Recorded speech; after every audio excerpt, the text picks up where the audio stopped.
Girish, how are you doing, man? I'm doing well. How are you doing, Ryan?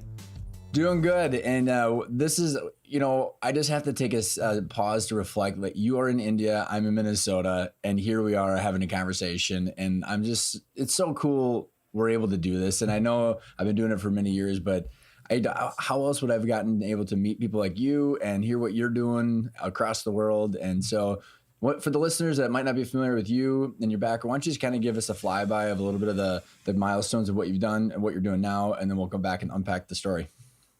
Sure. So yeah, like you said, I'm Girish. I'm the co-founder and CEO of a company called Sprinter.com. At Sprinter, we really help other software businesses become compliant with these frameworks like ISO 27001, SOC 2, GDPR, etc. And if that sounds like an alphabet soup, I don't blame you. The simple way to think about this is if you're in a software business today, most probably you're building what is called as a cloud-hosted software, which means that my data is on your servers, and I need some assurance that you're keeping my data safe and secure. So these compliances are some sort of badges for you to prove to me that, hey, you take care of some of these things that I might have concerns about. And these become important. It helps our customers close large ticket enterprise deals. So that's one of the most important reasons they do this. Personally, I'm a developer first. I'm happiest when I'm writing code. Though as a founder of a company and somebody who runs a business, I end up doing a bunch of other things. This is also not my first software company. Before this, I ran another B2B SaaS company called RecruiterBox. We grew it to more than 2,500 customers. I think 80% of who were in the US. So I have done this gig a little bit before. I ran that company from 2011 through 2018, at which point we exited the company to a private equity firm in the Valley. So that's kind of been my rodeo. I love it. And you're just getting started, right? Yeah. So I want to take back and give some context. Like, how did you get into security and software and entrepreneurship? Did what was a couple of the milestones that led you to the first business? Oh, that, yeah, I think I'd perhaps be one of the most incidental entrepreneurs that way.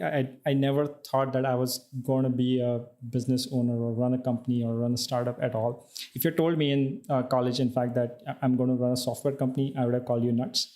I didn't think that was what I was going to do. Here I was. I did a couple of jobs. I was basically an analyst, and what that meant for the most part is that I was wrangling spreadsheets and PowerPoints and crunching numbers for the most part. So I'd never written code professionally.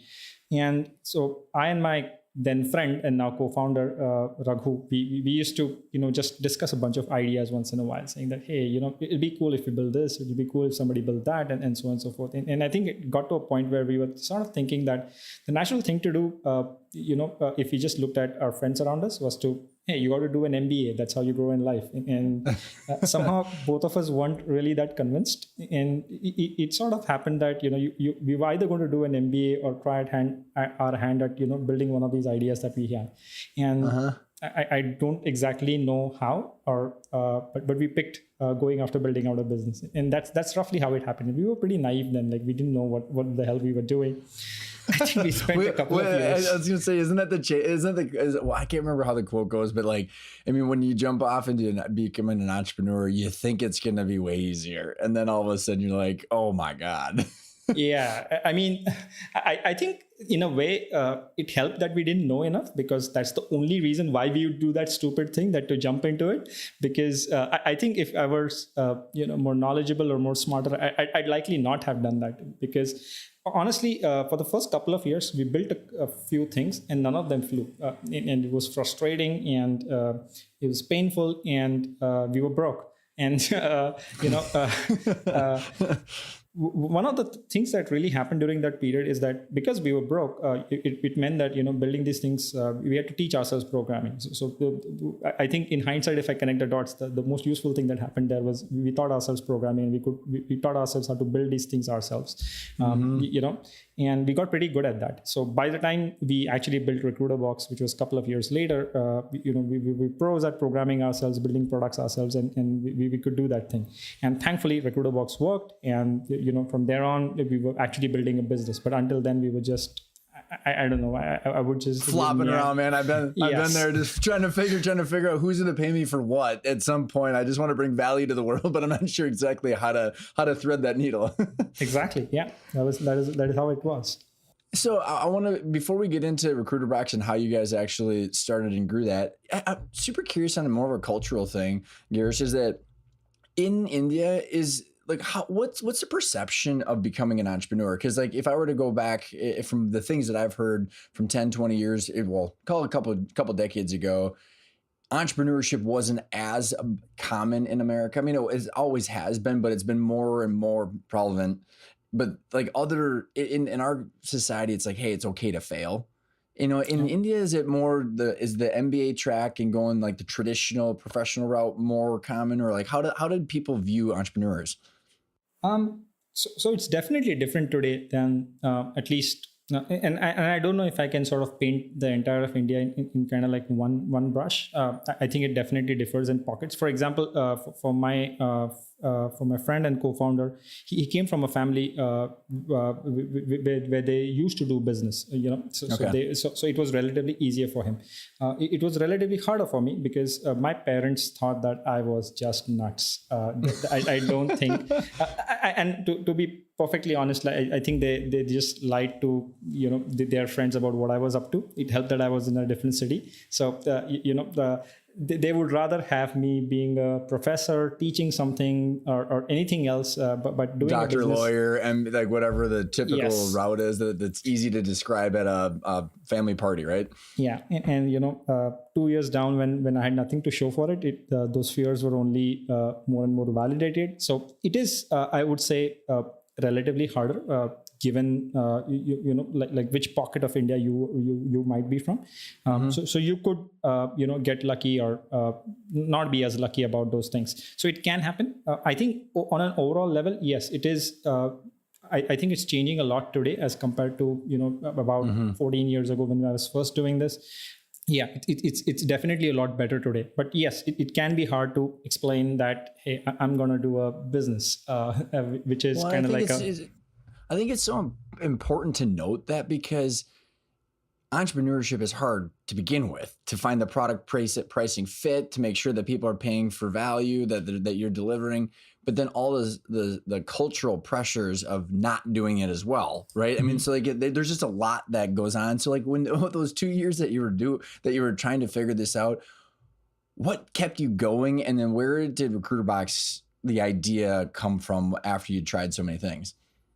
So honestly, I don't know if I have a good answer to what kept me going. The way I felt at it, like we were just, like we were just trying to flay our arms and try to stay afloat. It somehow, I honestly can't say, had RecruiterBox not happened at the time it happened, maybe I would have been on a different path. So I wouldn't be so smug about the fact that, hey, I had it in me and I was going to figure it out anyway.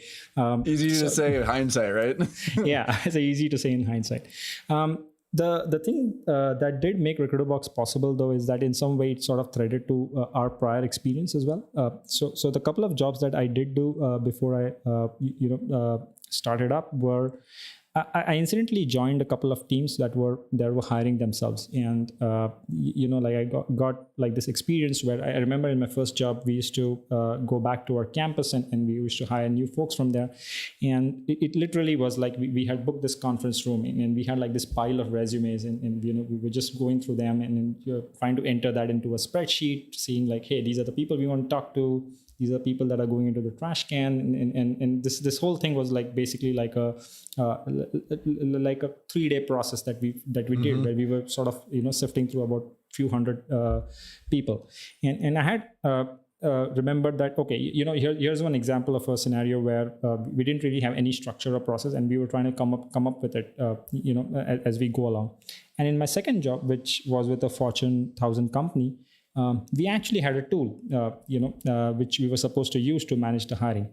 The trouble was nobody wanted to use the tool. It was way more trouble than just using like a spreadsheet. A spreadsheet and some pieces of paper, right?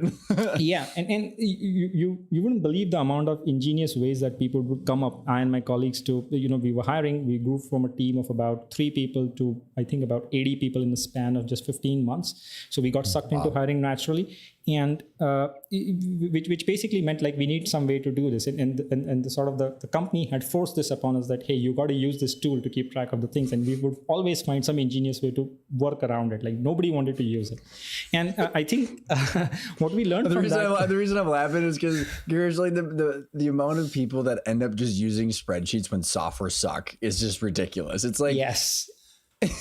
Like who designed this user interface? No one thinks like this. Let's go back to a spreadsheet. Yes, exactly.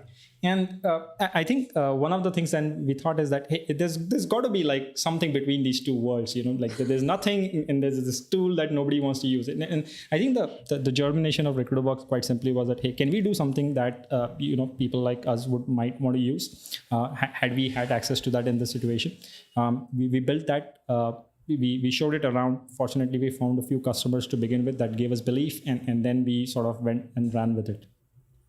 So how did you decide to price it? Like I want to kind of get into your mindset. Like when you're doing this and you're going, okay, things haven't been working and getting traction for a couple of years. Now there's some interest, there's some value that people are willing to pay for. One is like, what was your thought with the business? Like, so like how did you see what was the opportunity that you were chasing at that point? Honestly, I think we had an imposter syndrome for the longest of time. Like I wouldn't believe that people wanted to or people valued this product as much as I hoped they would. In some way, we really began by pricing it like really low. And just for context, right? I think over the span of running RecruiterBox, we increased the prices tenfold, and I still think we were cheaper from the time that we started. And like in hindsight, I still think we should have charged more. So there was this constant thing where we used to be like, hey, okay, I'm going to increase the price, or I'm going to curtail the free plan to do this. And I was like, oh, I don't know what's going to happen next, and I'm bracing myself for the whole thing falling apart. And like a few weeks later, it seems to work great. Okay, so now I'm comfortable with it. And then I would, we try that a few months later again. And this time, like, okay, this time I've done it. And there's no way this is going to fly. And it would yet work. So yeah, I think I learned a thing or two that, like about how other people might view something. I think I always sort of undermined the value of what we were really building in one way. So that's one of the lessons from the journey for me. Oh, I can relate, and the amount of people that have been on the show and it's that have described similar circumstance where I think you get so in the weeds of what that you don't realize that no one else really knows that as well. You know what I mean? You still kind of fear that people are going to find you out like with the imposter syndrome, but you don't realize that people don't know these things and they're willing to pay someone to accelerate their journey. And I totally can relate. How did you guys... A couple questions on the pricing model is like, how did you guys price it and what was kind of the ideal customer? And then how did you guys fund the business? I mean, as you guys were growing. So we were a bootstrap company, so throughout. So quite simply, we were growing from our revenue, and that had some implications and fun stories, and I'm happy to get into that in a bit. But just to talk about the early part about how we decided to price it and who our ideal customer was. I think in the early stages, we realized that our ideal customers are people who are not recruiters themselves, whose 9-to-5 job is not recruiting. And we were sort of playing on our own persona. Hey, we had like a day job, like we were an analyst or we were supposed to do something, but we were pitching into hiring. And so our view of the way we would look at the software is that if you cause me an iota more work than a spreadsheet would, I'm ditching you, right? So that's pretty. I love it. And that's a pretty high bar. Spreadsheets are always easier. And we had to build it in a manner where it turns out that there's a lot of small businesses where this is exactly the scenario, right? You don't really have like a recruiting team or somebody whose 9-to-5 job is to worry about recruiting. You have somebody who is a programmer or is a manager or somebody else, and they're doing something else, and they got about half an hour hour a day to sort of log in here, check what's happening, do that interview, leave that feedback, get out of here. Like they don't want to spend a minute more than they would have to. And that was our ideal persona to begin with. I just gotta, I'm laughing my absolute ass off right now because that's me and my business partner right now. So like, I mean, like we have Indeed. So last year I went through 750 CFO resumes. I did 100 interviews and then we hired 4 and we're doing the same thing this year. And I got to hand it off to our new partner, but like, I had like spreadsheets, Google Sheets, and then I had this intake form, and I'm like, I hate this shit so much. I just want to go speak. I want to do the podcast. I want to do other things. So I'm just laughing because I can totally relate. And it's like, how do you outsource that when someone needs to have that level of care and touch, but then there's so many administrative tasks that are woven into it? So I just had to tell you. I can completely relate. This is exactly right. And I think there was something that was very useful for us because we then could design the product around that. You know, like it was basically a no nonsense thing. You get in, you do your job, and then you can get out. Whereas a bunch of other tools were adding a lot of bells and whistles and things into it. We did make RecruiterBox powerful, but we never lost sight of the fact that this is a persona. And you know, if you don't give them what they want, they're likely not going to use you anyway. So this was a useful insight for us. How did you guys price it? And was it like, would you have like enterprise licenses or were you user based? And the reason kind of leading into then the bootstrapped and how you guys built it. Yeah, so we thought about pricing it at some point about number of per seat, but then we realized precisely for this reason that we are talking about is a lot of people who use RecruiterBox were not using it on a consistent basis. There's some people who are just going to take interviews and nothing else. There are some people whose responsibility is to make sure the process moves along. You know, this is potentially a manager in the team who's going to run.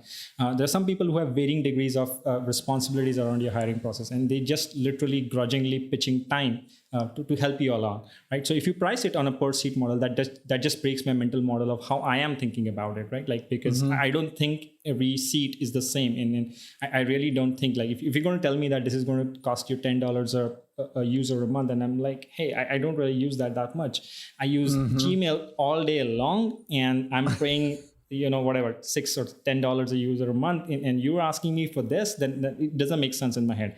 So what we eventually ended up pricing it by is by the number of open positions that you're hiring for, which was a better value metric for our customers. So that gave us some sense of what your volume of hiring is, and if you are you tend to be a larger company, then it just means that you're hiring across more positions, and that's a simple thing that worked for us eventually.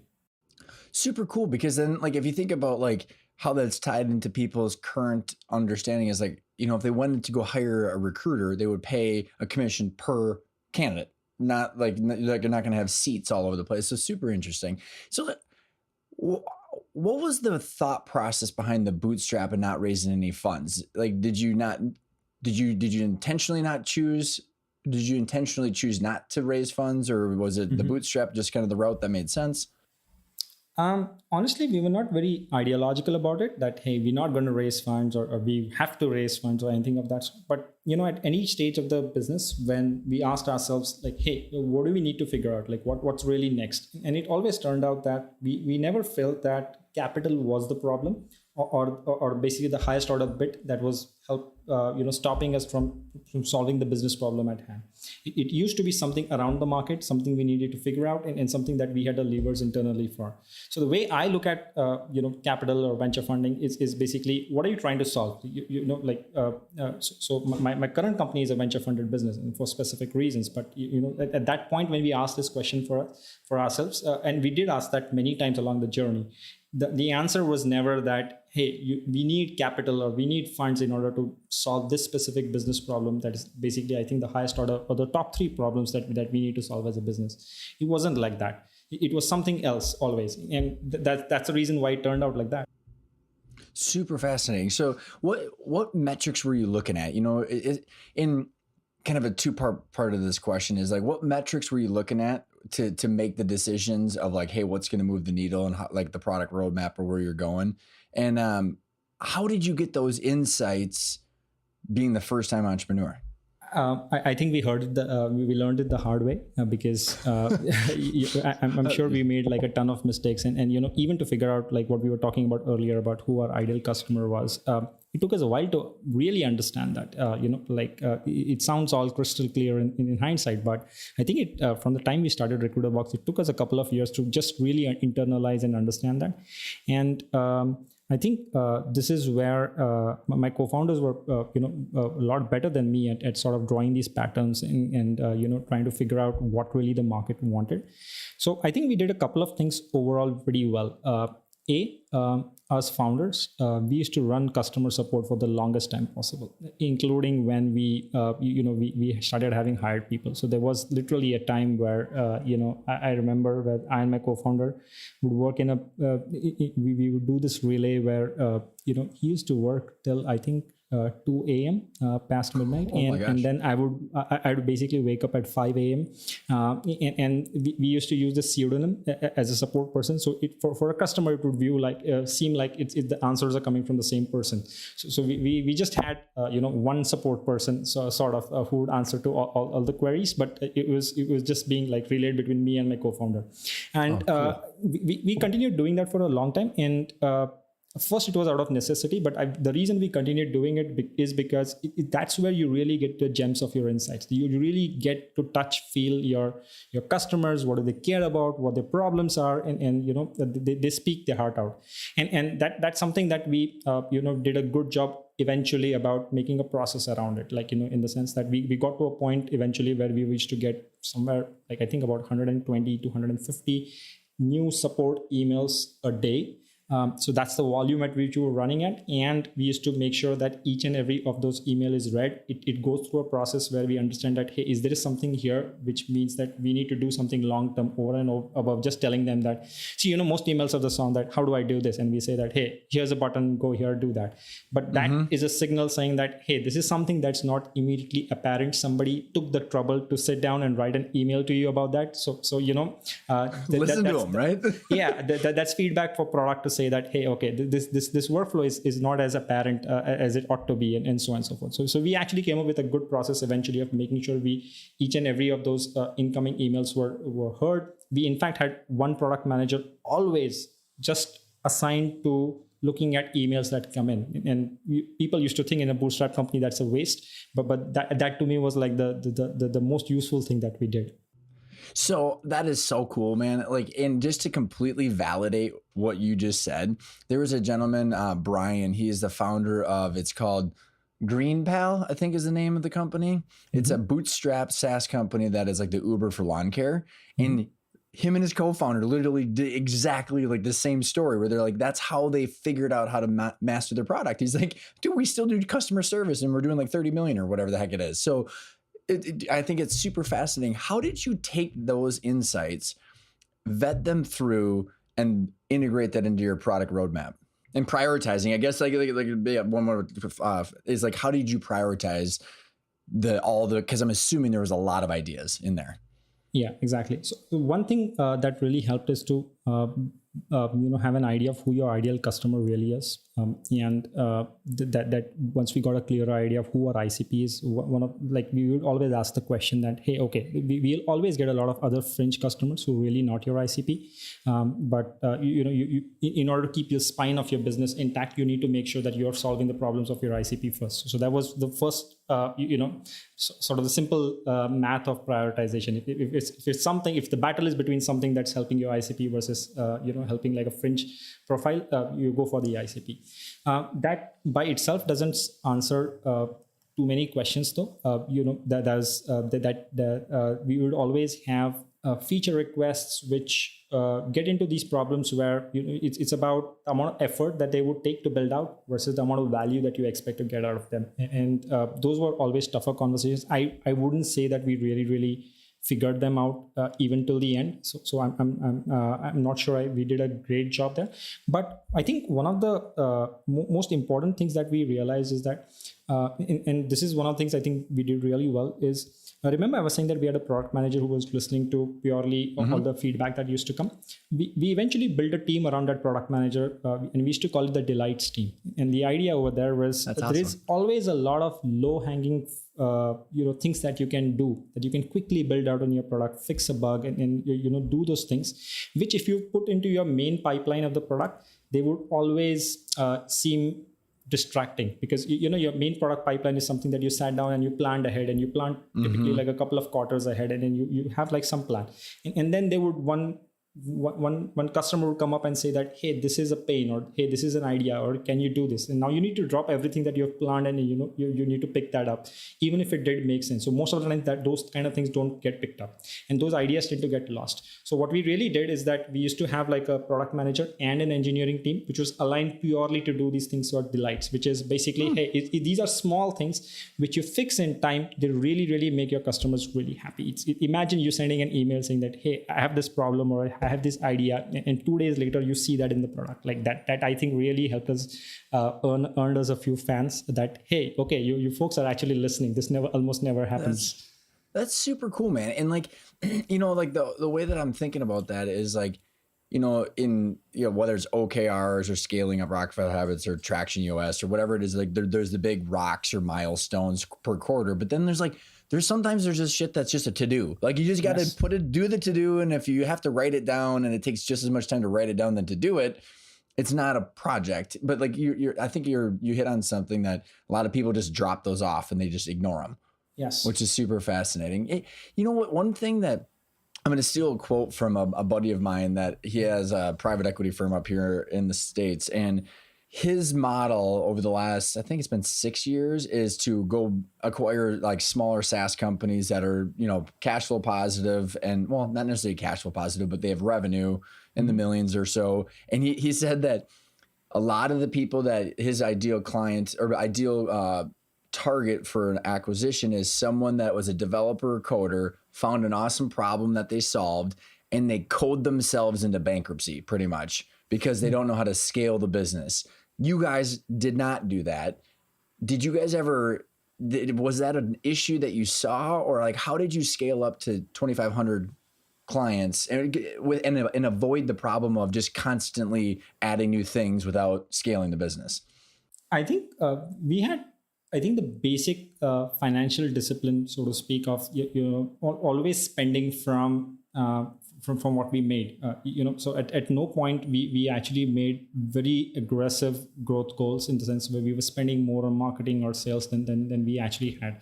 So that was one of the things, and I suspect it kind of happened because of like the background where we spent like 2 years having nothing, and this was it, and it's kind of like how the depression era people would think about money.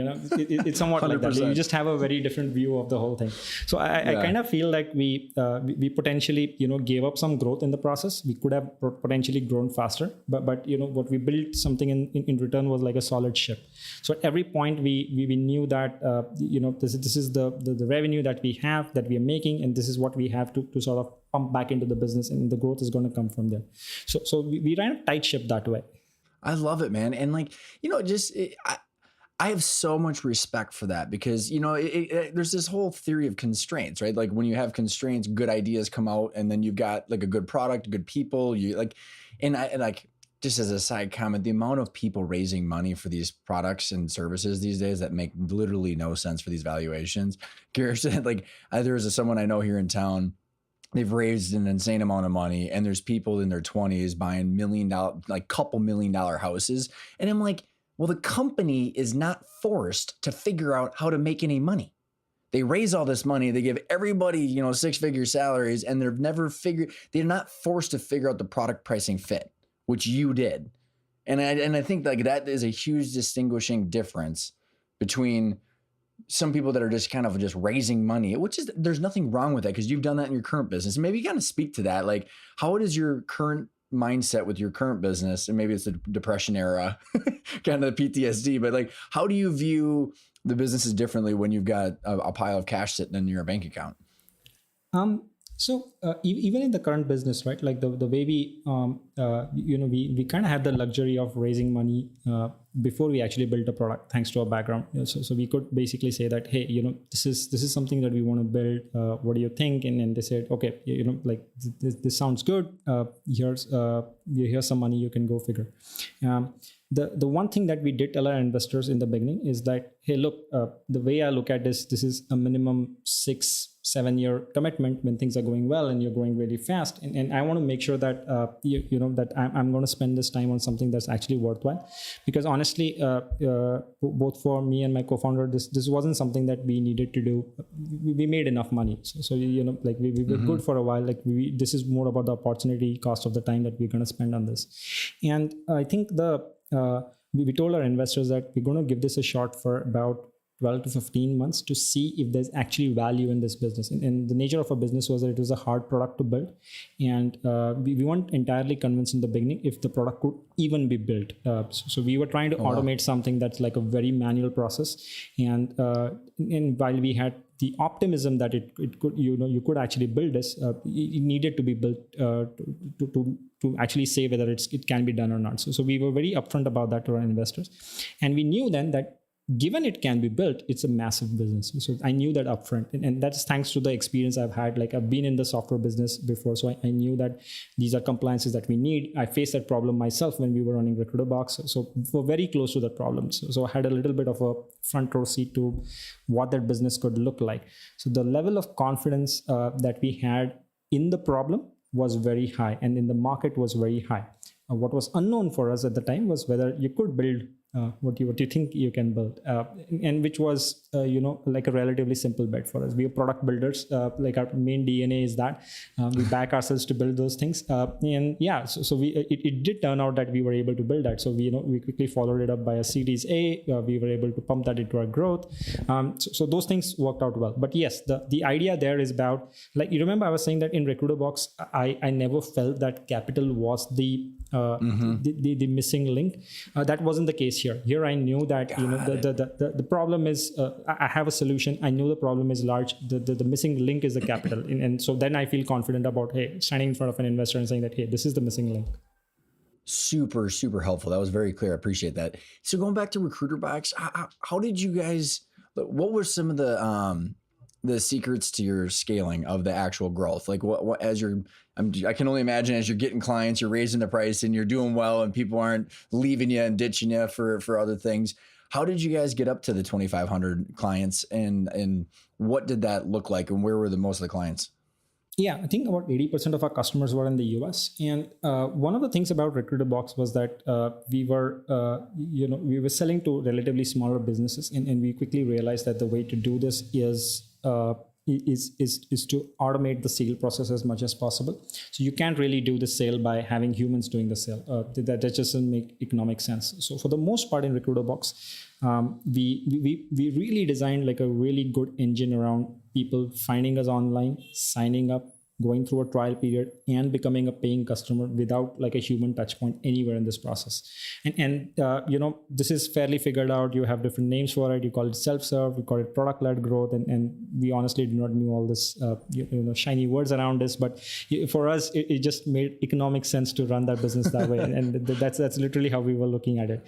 And I think that was a fundamental building block of the entire thing. So which meant that we had to put a lot of effort into figuring these 4 steps out. Like any blockage between a visitor turning into like a sign up, any blockage between a sign up turning out to be what we used to call an activated customer, and any activated customer to a paying customer. We used to sort of seek out those problems and fix them.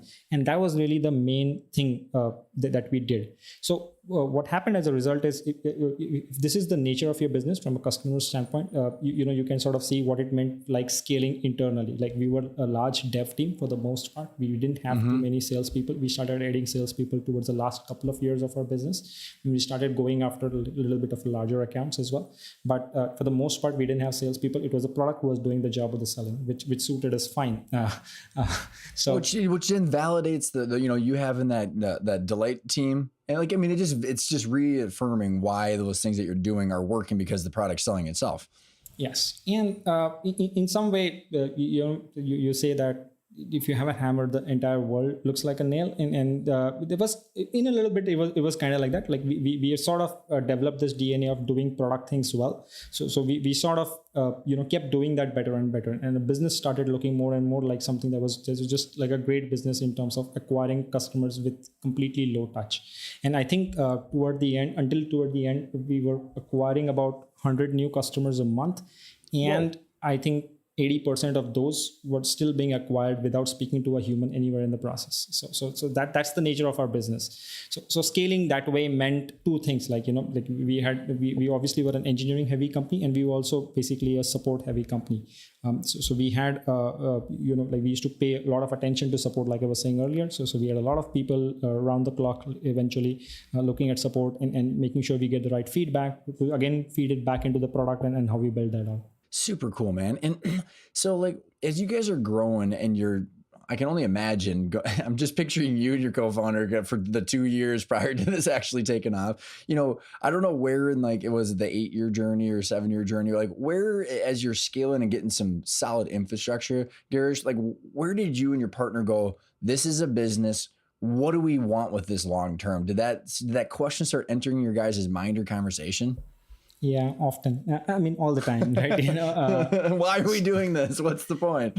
Yeah, I think even like we weren't even a year into this before we started, and I remember having this conversation with my co-founders at the time that hey, like I can see very easily that we're going to be like this is a time when I think we were not even making we'll probably be at about 50K in annual revenue.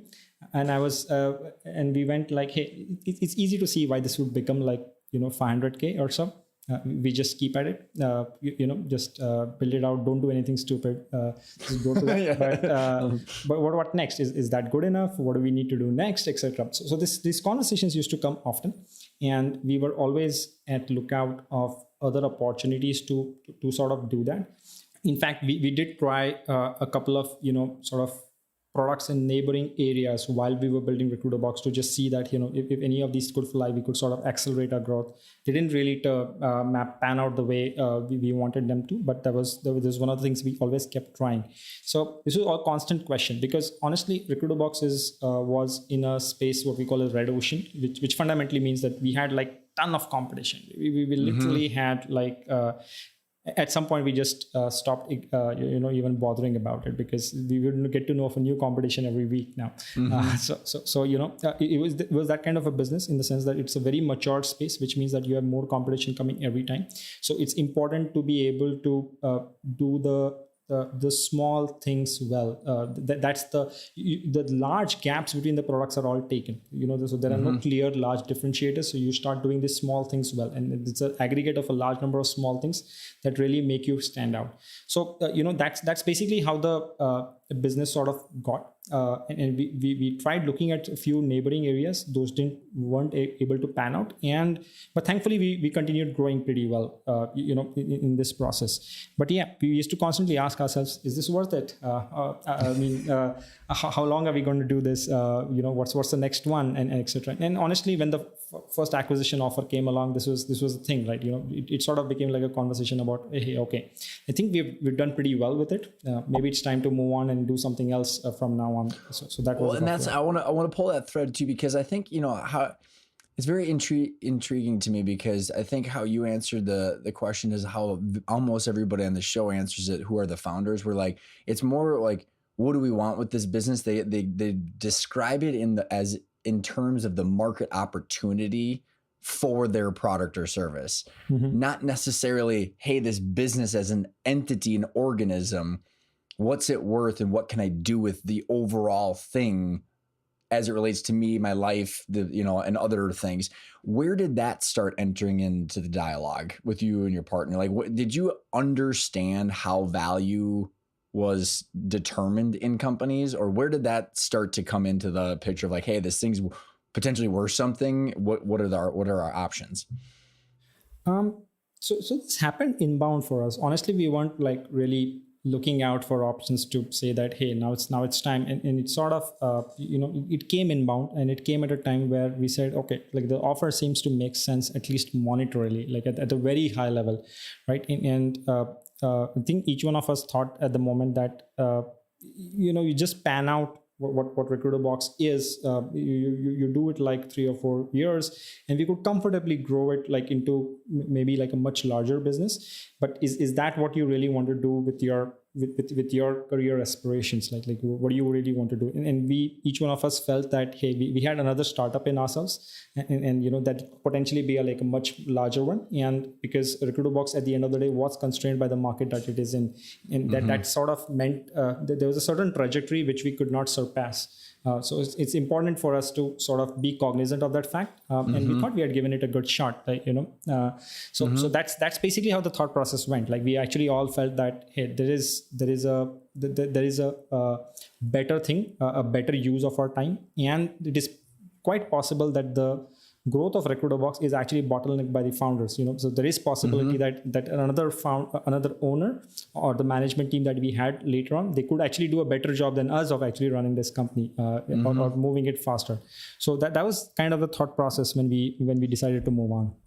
So at that, and I want to in a second get into the dialogue that you started having, and then get to the exit. But like at this time when these conversations started happening, was there like an executive team? How did your guys' roles? What were your guys' roles in the business, and were they clear? Because I'm picturing like, a bunch of developers and like, like, was there like an actual organizational structure? Like how did you guys manage that? And go ahead. Yeah. That's a great question. And I think one of the things that we did really well is that we were 3 co-founders, and we sort of, divided roles between us pretty well at most times. So my third co-founder, Raj, he was the CEO. So, the simple thing is we can argue all we want. It's his call. That's awesome. We might disagree, but we commit at the end of the day to whatever his decision is. So that was very clear, and that was, I think, a good thing that we did. And we did it not just at the time of the important decision like an exit. Everywhere before that, we sort of had that thing.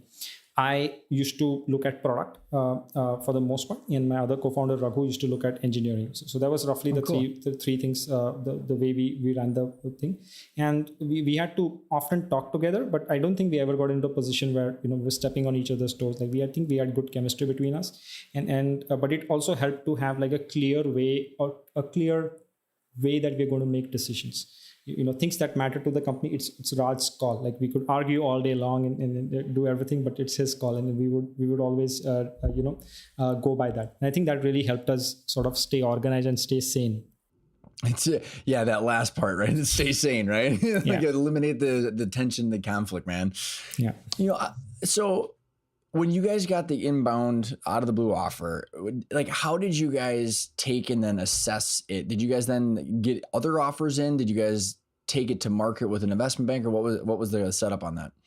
Yeah. So given that we wanted to consider the offer, which was like a conversation on a philosophical level about, what do we want to do with our lives and so on and so forth. Like given we said that, okay, this is at least something that we need to consider. We did realize that we can't just, it's going to be a hard exercise to value a business. It depends on so many factors, and it depends on so many, depends on where the buyer wants to fit the business. So we could have all the factors about, hey, this is the size of the business of the book, and, how fast we are growing, etc. And you could do some math to say that, hey, this is the rough value of the business. But oftentimes it happens that the buyer is going to take your business and sort of they have your business shaped whole into something else that they are building, and which means the value of your business is much larger than just the pure financial terms that you could be doing.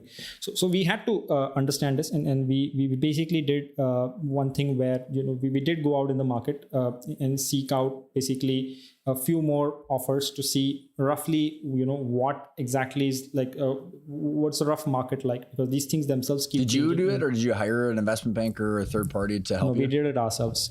So my co-founder Raj, he went out, we got a few offers, we understood how these people are thinking about it, and then this was basically in our heads then to like a way of knowing what's a good price, like given we want to do this, like what's a good price? And yes, I think once we were reasonably certain that you'll always would want a few bucks more, but once we were reasonably certain that this is in the ballpark and you're not getting screwed over here, and this is roughly good, then yeah, we went ahead with it. So there's so many questions that I know we don't have to get into all of them on this because we're got about 15 minutes or so left. But you guys got bought by a private equity firm in California. You guys are a company in India. The amount of technical complications from like the deal structure to like the value to currencies, like how did you guys navigate all of that without an investment banker? We had eventually, when we did decide to sign the deal, we had help, like we had legal help, we had accounting help, and all of that. So that was easy. And we were also a US, like we had a US HQ company. So part of that was easy, or at least not as complicated. So we had help given we made the decision of how to navigate this process, and it still did get fairly complex, especially for so one of my co-founders was based in the US. Raj was based in the US, while the two of us were based in India. So it get a little tougher for us in terms of making sure all the paperwork was squeaky clean and all of that. But yeah, once you decide what you want to do, we had to go through those motions. So why did you decide to pursue the acquirer that ended up finalizing the purchase, and how were they different than the other buyers? You don't have to give any specifics if you don't want, but I'm just kind of curious for the attributes, not only of the buyer, what they're planning on doing with the firm, but how that was then manifested into the offer. Actually, yeah, the two most important things that struck us is that one, they actually felt like people who could take the company to the next level, and it was important for us, in some way to sort of hand it over to responsible owners, emotional attachment, if you will. But that was important to us, and I think we got the most comfort from the fact that they would be sort of good stewards of the business. They were trying to build a suite of HR products, so they had acquired a couple of products in that category, and the recruitment piece was going to be from RecruiterBox, and they were planning to acquire a couple more products in that space. So I could sort of, at least in my mind's eye, see how this was going to fit into their strategy. So that the other thing made sense. And at the end of the day, I think there was definitely a large component of that which was based on people. So we wanted to know that the whoever was going to take over the company, would they gel with the rest of the company that we have sort of in terms of the people who we have, and would that work well? And we got that confidence with these folks. So that was important for us. Was it obvious to compare those attributes that you just described? Were those like not apparent at all in some of the other potential buyers? Not as much, different places. Not in all cases were we getting integrated within another suite of companies, which meant that we had no visibility into like who would actually be running like the day to day. So in some cases that wasn't apparent. In some cases we weren't as comfortable, and so on and so forth. So this was basically just seemed like the stars are aligned, and it seems all right. We didn't feel like we are abandoning something. Yep, totally. And so you got an all cash offer.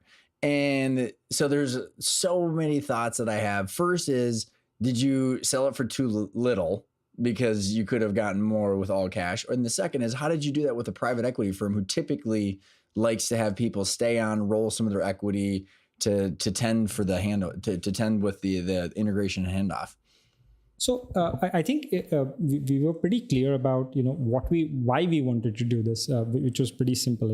It was this or there was no deal. And the second thing was that, like I said, right, they were trying to merge us with a suite of HR software, and they had a CEO in mind for that, and we had spoken with them. So it was sort of like the perfect thing. We personally felt that the company needed new leadership. There was leadership, somebody with proven track record of how to take a business in the HR space to like a new level. They've done this before, so it was relatively easy, and in that sense, it actually helps for our investors, our buyers, to have us out, because that sort of gives them a clean cut, and then there are some changes that might be necessary to happen in the company, and in which case, apart from standard business continuity, which stayed on for about 6 months on a consulting role to make sure that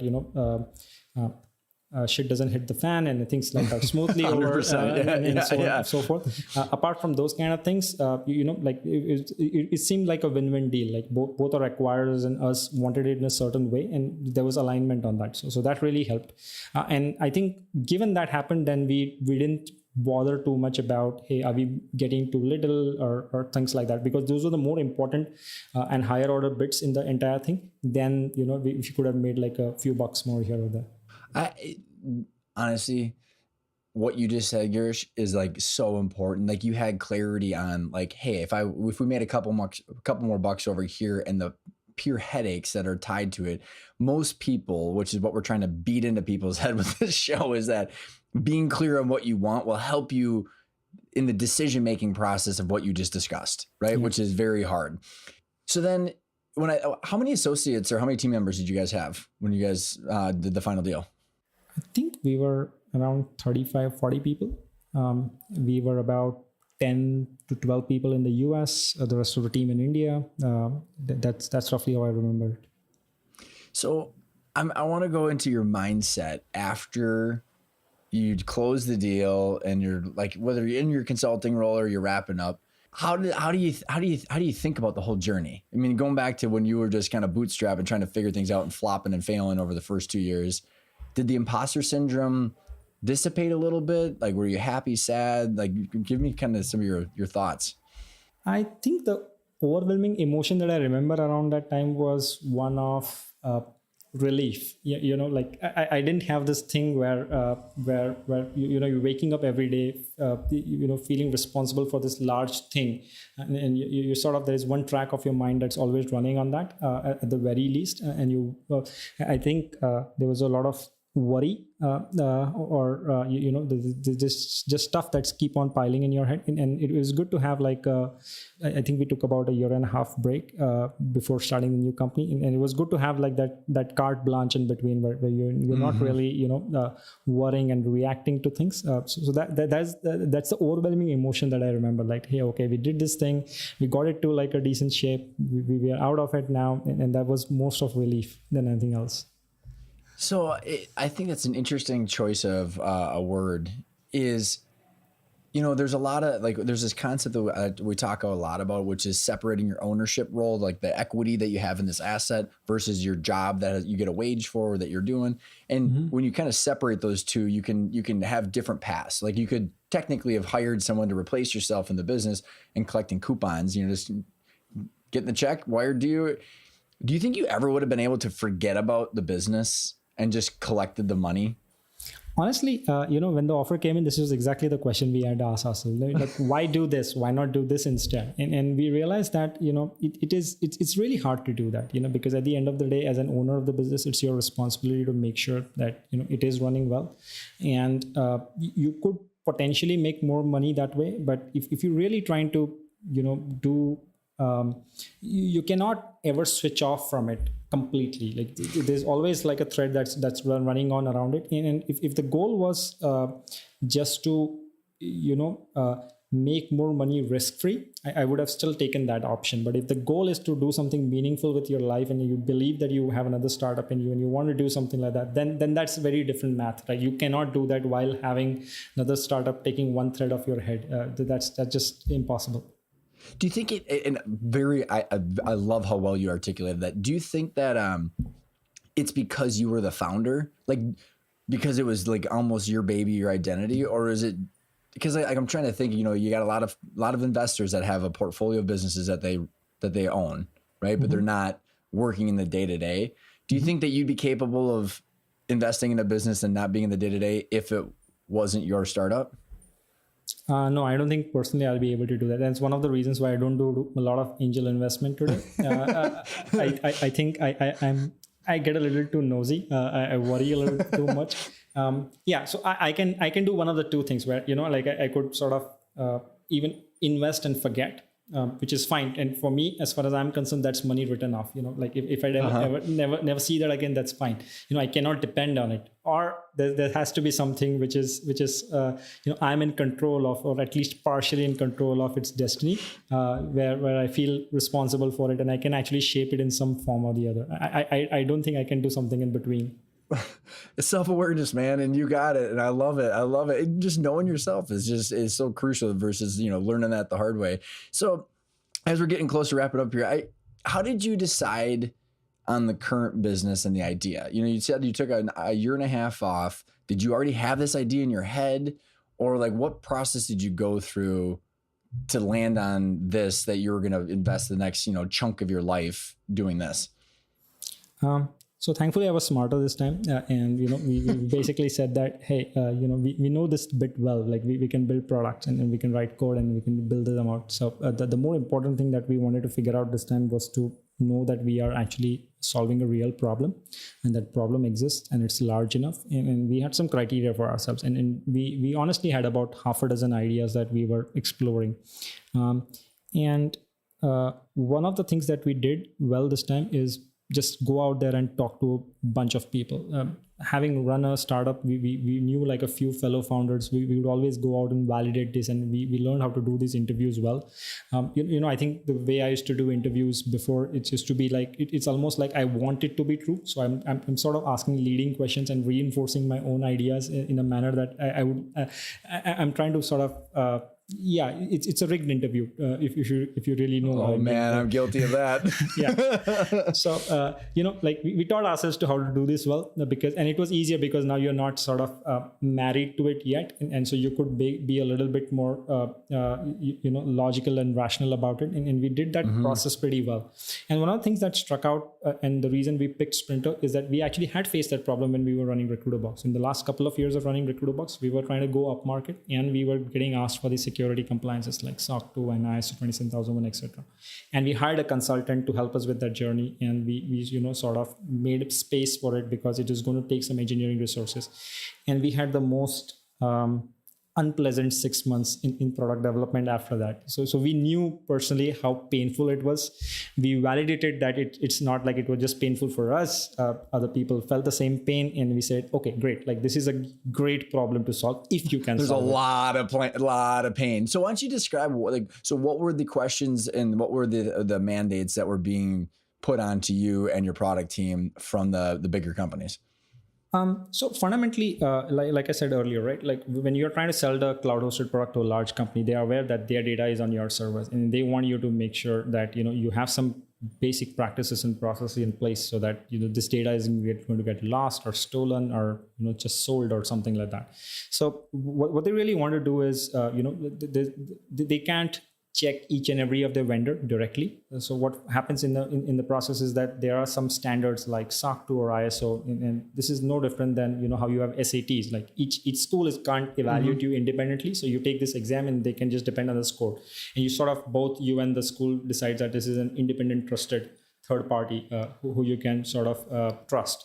So that's kind of what SOC 2 or ISO or any of these compliances are. They're just independent third parties that you can trust. So you go and get yourself audited. And the requirements here can sometimes become fairly, they can vary widely, because there's this whole cottage industry of people who are trying to make sure that you meet the requirements, but there's a certain amount of subjectivity to it. So it could go to things like, hey, you need to have fire drills in your company, and you need to have video surveillance in your office space, and you need to block the USB ports of your employee laptops, and some crazy things like that, to things that actually make sense, that, hey, you need to make sure that your servers are encrypted and they are being monitored, or when employees leave your company, you make sure that you're closing their accounts so that they don't have access to it. So there's some stuff that makes sense, but they get mixed with other stuff that may not necessarily make sense, and so on and so forth.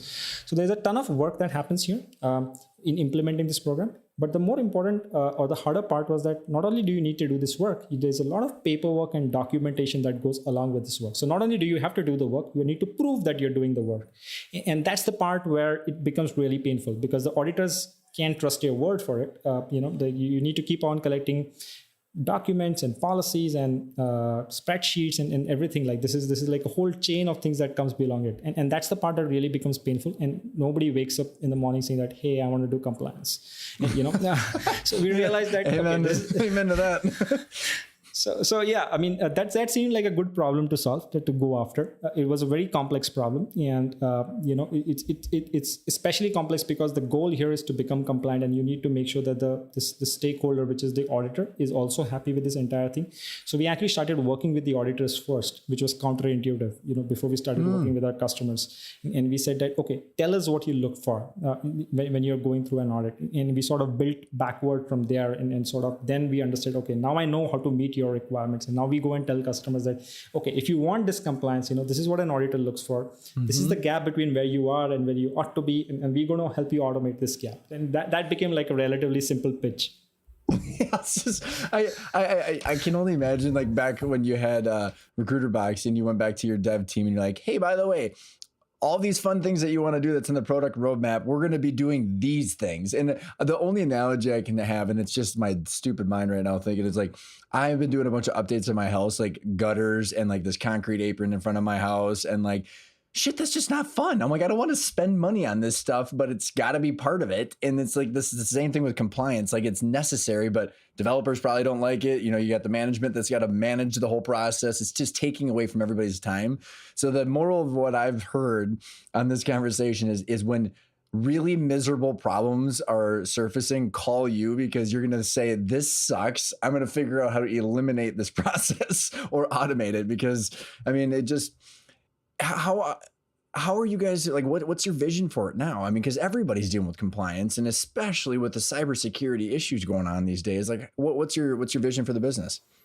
So we want to become the trust currency for the cloud commerce, and the way I look at this is that it's especially the small guy who gets who sort of shortchange in this entire process. The large companies have the resources and the wherewithal to actually implement compliance programs into the environment, and like they actually can throw people and resources and money at this problem. But what is really happening is that it's increasingly becoming clear that you need these compliances to get a seat at the table. And if you're a SaaS business who gets like this great customer through the door, you do all the hard work and get the champion in there to understand the value of your product, and they are ready to buy you. And now they slam saying that, hey, you need to be compliant. And now you're like, hey, what do I do now? And I've been in those shoes, and it sucks. You don't want to let that go. It feels so unjust, so unfair. So the way we look at this is that our job is to try and level the playing field. We're going to give everybody the same resources so that they can actually play at that table on the back of what their product actually does, and what they're supposed to do, not on the back of some technicality that, hey, you're not compliant. We can actually get you there. This is not going to cost you a fortune. We know what it takes. We can get you there in a reasonable amount of time. In fact, 10x faster than most processes would, in a reasonable amount of money. So that's the way I look at this. I mean, what an awesome why, the Simon Sinek why. I mean, I can just see the passion in your face, and it seems like you found your niche to be able to, and you're in something that's purposeful that you can get rewarded for. It's awesome, man. So I know we're a little over time, and I wanted to be respectful of it. So I got two final questions. The first one, I love asking what the word intentional means for people, because it's the name of the show, and I think the amount of variations I've gotten in the definition are awesome. So what does the word intentional mean for you? To me, it means that it's more than you need to have a plan for it. Otherwise it's just a wish. Being intentional about something is like you got to have some plan around it. And by plan, I don't mean the details. You need to have some structure. You're saying that this is what I'm ready to give up for it, and this is what I want to actually get there. And this is at least my current hypothesis of the steps that are involved. It's fine if this don't work out, but unless you're doing that, it's not intentional. I love it. And then this last question is, where can people find more about you at Sprinto and everything that you got going on? So do check us out on sprinter.com. I'm Girish at sprinter.com. Do drop me a line if there's anything you feel I can help you with. Would love to chat with you, help you out in any manner possible. Happy to share notes on anything that might be helping you to grow your business. Do drop me a line. Thank you so much, Girish, for coming on the show. This has been an absolute blast. Yeah, same here. I really enjoyed being here. Thanks for having me, Ryan.